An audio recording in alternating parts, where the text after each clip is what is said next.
Hey gang, welcome to Time in the Market, the investing channel with a long-term focus.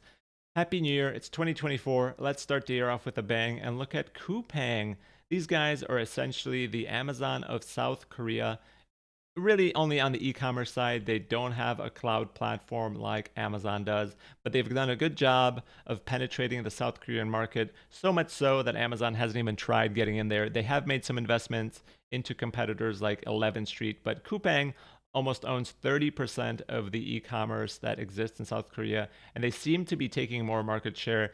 They've done this by setting up an amazing logistics network that delivers 99% of the stuff that gets ordered within one day. If you order between 7 p.m. and 12 a.m., you'll primarily get your stuff before 7 a.m. the next day. It's pretty impressive.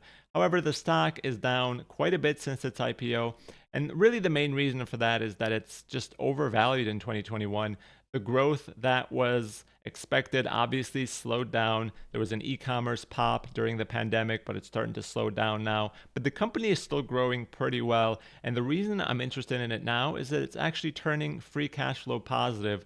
So when you have that intersection of a price that's declining, valuation is getting better, and the company actually making money, I get interested. And they've actually done some deals recently that have been interesting as well that I want to talk about. So let's look at their earnings first of all. Again, this is a company that at one point was a $120 billion company. Now it's more of a $28 billion company, but still growing pretty well. Net revenues up 21% in the latest quarter. Active customers up 14%. Profit, operating income, and adjusted EBITDA up quite a bit. They really have two segments. There's product commerce, which again is their e-commerce storefront that is online.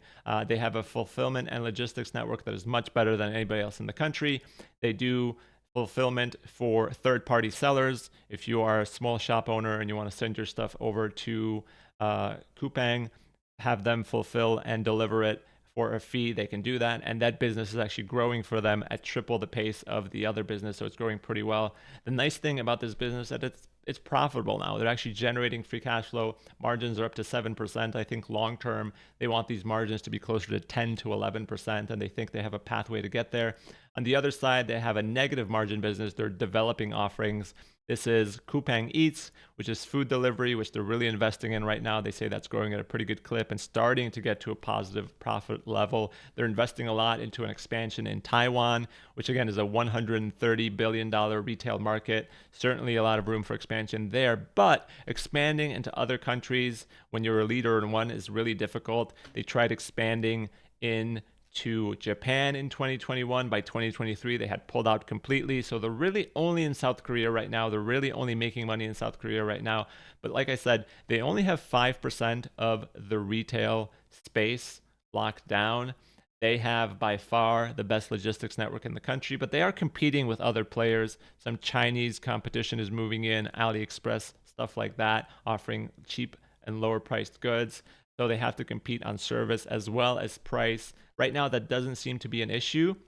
But eventually, I think the market is worried that this company is just going to run out of runway. Yes, South Korea retail is going to continue to grow, and Coupang might be the number one player, but growth will slow down unless they can find another avenue to growth. And I think the market is certainly uncertain about these developing offerings because while they're growing 40%, they still only make up 3% of overall revenue, and they make up quite a bit on overall losses as well. So that's really where the story is. Are they going to be able to expand outside of South Korea? Are they going to be able to maintain their lead in South Korea? And on top of that, are they going to be able to offer these additional things like Coupang Eats, Coupang Play? Will those eventually become bigger parts of the pie?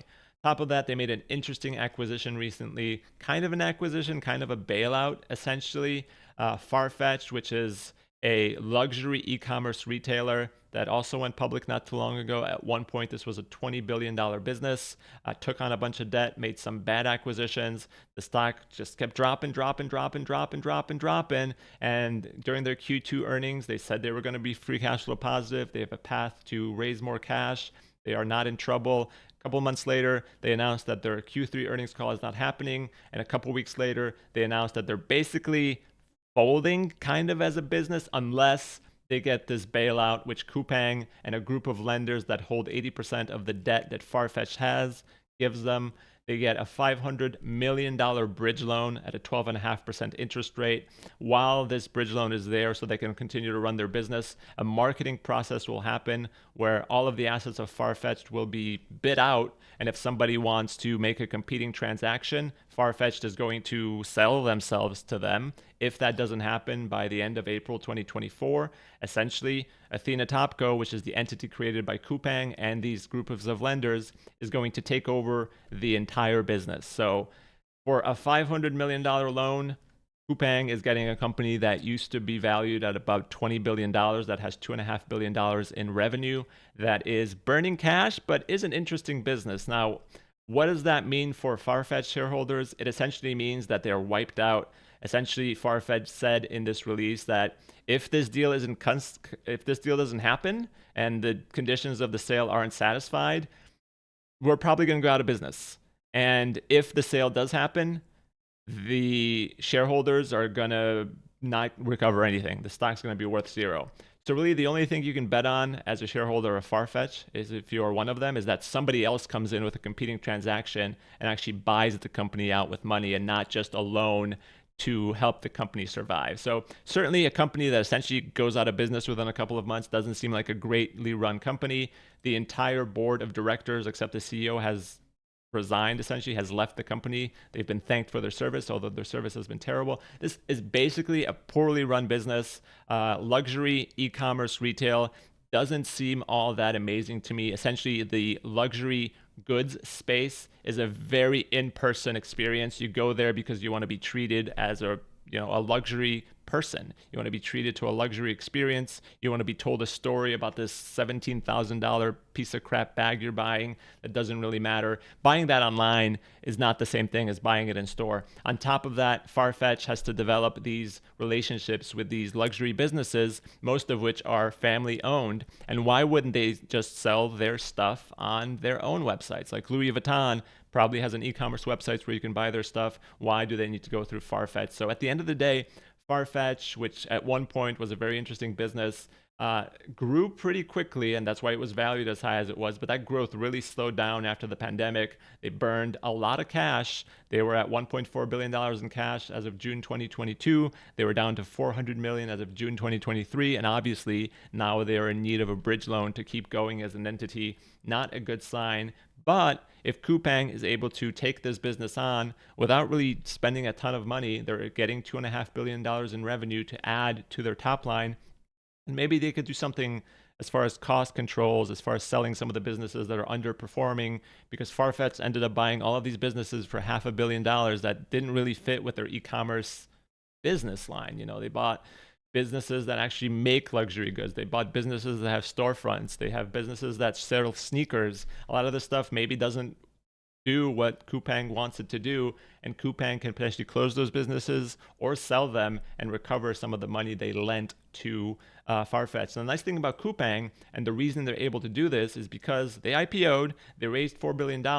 Now they're free cash flow positive. Their free cash flow in the last year was about $2 billion, even though a lot of that was working capital, which when adjusted is going to come down to closer to $1 billion. But they have almost $5 billion in cash and only $500 million in debt. So they have a ton of flexibility to do stuff like this. Whether or not this is a great deal, it's certainly not a great deal for Farfetch. It's a questionable deal in my mind for Coupang, but it does bring in a potential new line of business. South Korea is the #1 luxury buyer per capita, not overall, per capita in the world. Obviously, countries like China and the United States buy more overall, but they could potentially sell luxury goods, build that business up. And this is an international business versus just being in South Korea. So it does diversify them a little bit, even if I don't think luxury is that amazing. But at the end of the day, the nice thing about Coupang, valuation's coming down, balance sheet's super healthy, and revenue's still growing, and cash flow is positive. That's the story. So let's look at the valuation. Valuation, and as always, disclaimer, video is purely for informational purposes only. Do not take this as investment advice. Do your own due diligence. Talk to a financial advisor, all of that good stuff. So Coupang today trading at a $28 billion market cap, negative free cash flow yield. But if you look at the expectations for 2023, free cash flow yield is about 2.8%, not paying a dividend, issuing shares in the form of stock-based compensation to the neighborhood of $200 to $300 million per year. They do have about $1 billion outstanding in stock based options that will dilute them in the future. So as I look at this, I kind of have a negative buyback here, meaning dilution is going to happen in the future. And then as I look at the revenue, 2023 is kind of baked in, 16% growth, about 3% free cash flow margins, not looking at that working capital one-time adjustment that they're having this year that generates more money in the last 12 months. But kind of the idea here is growth is going to start slowing. I'm not assuming a lot of the revenue coming through from Farfetch at this point. Growth might be higher if the Farfetch deal closes. So growth is slowing. Even if Farfetch deal closes, it's going to be a one-time boost to whatever year it closes in. At the end of the day, I think growth is going to start slowing a little bit. The developing offerings seem to be paying off a little bit, but there's such a small portion of the overall revenue that the business is still driven by what happens in South Korea on the e-commerce side. And that growth is going to start slowing a little bit unless they really, really start investing money into Taiwan. On the other hand, if they don't start investing a ton of money into Taiwan and kind of keep it as it is, kind of a reasonable $400 million per year or so, which is what they said the losses would be for their overall developing offerings, I think the margins are going to continue to improve. And I'm seeing about 5.5% margins by the end of this investment period, 2027, kind of brings you to about $2 billion in free cash flow. And that's pretty interesting, right? They're going to dilute you as a shareholder. They're going to issue stock-based compensation. There's already dilution in the form of old stock-based compensation that's outstanding in terms of equity awards, but there's the potential for a buyback, which could offset that. They have $5 billion in cash on the balance sheet. They're going to generate a couple $1 billion in cash in the next couple of years. That may offset that. For now, I'm going to leave it as it is. As far as valuation goes, like I said, it's about 2.8% based on 2023 estimates. For a company like this that's starting to grow, that's still growing rather, but starting to slow a little bit, but margins are improving, I'd imagine something in the 4 to 5% free cash flow yield neighborhood is reasonable. As far as international companies go, they're generally getting a lower multiple than companies in the United States. They're not really expanding. They're stuck in one country right now. Taiwan's a question mark because of what happened in Japan. They certainly failed to expand there. But based on these assumptions, you can certainly change them. I'll leave the spreadsheet in the link down below. Just hit File, make a copy. I see an expected return based on today's price of 1571 of about 9%. Not too bad. Not too bad, especially given that Farfetch may be a good thing, maybe a bad thing. That you've got these developing businesses in the form of Coupang Eats, in the form of the expansions to Taiwan that could really boost their numbers here. And you've also got the idea that my margin assumptions may be conservative. They talked about on the call how their long-term margin goals on the EBITDA side, and most of their EBITDA really does convert into free cash flow in the case of this business, are 10 to 11%. So even if you adjust down for the developing offerings and the amount that impacts it, you're talking about 7% free cash flow margins, which gets your expected return to about 14.5%. If you can get to 8%, you're at 17.5%. Those are pretty good returns.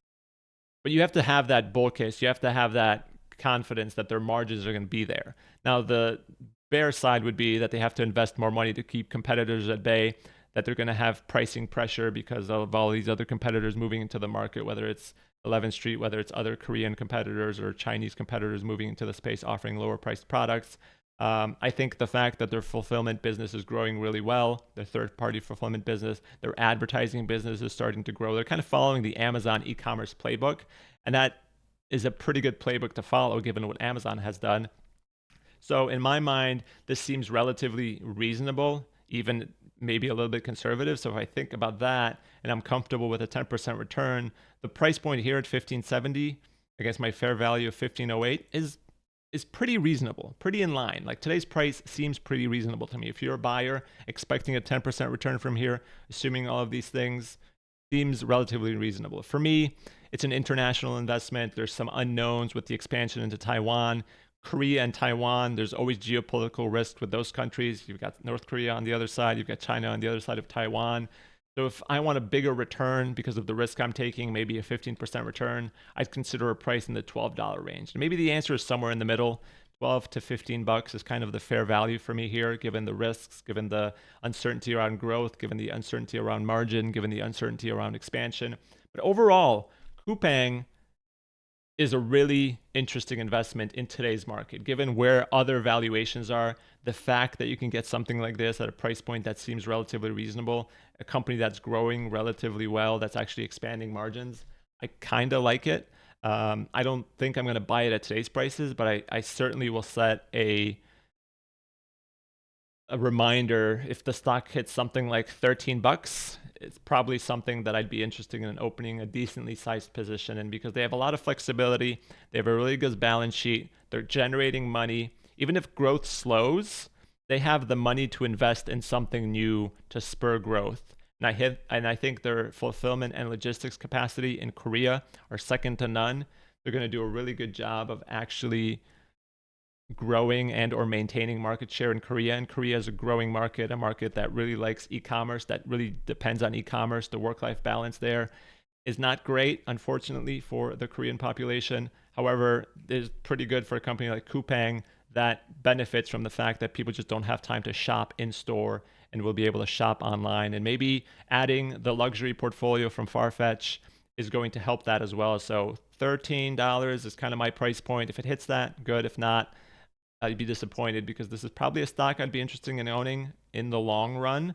The one thing that interests me about this stock is, in the last year, it's basically up 5% when growth stocks were up 50 to 40 to 50%. So the momentum here just hasn't been there. So if we see a couple of negative days like we're seeing today, where the market gets a bit more bearish, Coupang can certainly get pulled down by that and offer some really interesting opportunities. So we'll keep an eye out for that. Let me know what you guys think about Coupang. Do you like the stock? Let me know what you think about the Farfetch deal. I'm assuming if you're a Farfetch shareholder, you're pretty pissed off about what the company did. You're essentially zeroed out as a stockholder, because that's probably what's going to happen. I doubt anybody comes in with another deal, but we'll see. Coupang is likely going to acquire them. We'll see how that goes. There's a lot of language here about where the debt goes, who provides more money to the Farfetch company. I would assume that they fire Jose Neves, or I would at least hope that they fire him, although he is the founder and CEO, so maybe they just can't. But maybe that's part of the deal. He has not done a good job of really driving Farfetch forward. On the other side, Coupang has been managed really well, even if the stock price does not reflect it. And maybe they can do a good job of actually turning Farfetch around and growing that business and helping that growth spur on more growth in Coupang as a whole, as well as expanding those margins. I think if they can hit 6% free cash flow margins, buying at today's prices is going to be a huge deal. So maybe I'll even consider dipping in closer to today's prices. But really, I always end up waiting for a deal. And if this hits 13, this is a stock I'd likely own. So let me know what you think. Let me know what you think about the deal. Let me know what you think about the video. As always, comments down below are read. I will respond to them when I can. Like, subscribe. Hope you had a good New Year's and holiday break. Merry Christmas, Merry Late Christmas, all of that good stuff. Happy Hanukkah, all of that good stuff. Wherever you celebrate, it's all good. As always, thanks for watching, and have a good rest of your day. Bye.